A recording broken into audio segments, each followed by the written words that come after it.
ইয়াউমে আরাফার রোজা কবে হবে এই নিয়ে মুসলমানদের মধ্যে অনেক তর্ক বিতর্ক হয়। কেউ কেউ বলেন যে হাজিরা যেদিন আরাফার ময়দানে উপস্থিত হবেন সেই দিন ইয়াউমে আরাফার রোজা রাখতে হবে। আবার অনেকে বলেন নিজ নিজ দেশে কুরবানির আগের দিন ইয়াউমে আরাফার রোজা রাখতে হবে।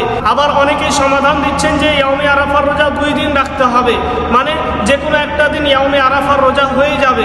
তো আমি আপনাদেরকে সঠিক দিনটি বলে দিচ্ছি। ইয়াউমে আরাফার রোজা রাখতে হবে নিজ নিজ দেশের কুরবানির আগের দিন, অর্থাৎ আমাদের ভারতবর্ষ, ভারত, বাংলাদেশ, পাকিস্তানে রোজা হবে কুরবানির আগের দিন, অর্থাৎ আমাদের রোজা হবে বুধবারের দিন। এবছর আমরা বুধবারের দিন আরাফার রোজা রাখব। আর যারা বলছেন যে 2 দিন রোজা রাখলে একদিন আরাফার রোজা হয়ে যাবে, এটা সম্পূর্ণ ভুল। কারণ আপনার সঠিক নিয়ত হতে হবে। সঠিক নিয়তে আপনি একটি রোজা রাখবেন আরাফার রোজা হিসাব করে, কিন্তু কেউ 2 দিন রোজা রাখলো মানে তার নিয়ত সঠিকভাবে হলো না।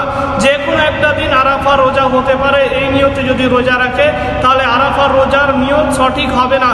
তাই সঠিক নিয়ত হচ্ছে, সঠিক দিন হচ্ছে নিজ নিজ দেশের কুরবানির আগের দিন, অর্থাৎ আমাদের দেশে এবছর আরাফার রোজা হবে আগামী বুধবারের দিন ভোরবেলায় ভাত খেয়ে বুধবারের দিন রোজা রাখবেন, বুধবারের দিন সন্ধ্যাবেলায় ইফতারি করবেন। এটাই আমার কাছে সঠিক। এই মতটিকে অনেক ওলামা প্রাধান্য দিয়েছেন। তাই সমস্ত মুসলমান ভাইদেরকে বলবো আপনারা আরাফার রোজা রাখুন আগামী বুধবারের দিন। সকল মুসলমানের সুবিধার্থে ভিডিওটি বেশি বেশি করে শেয়ার করুন।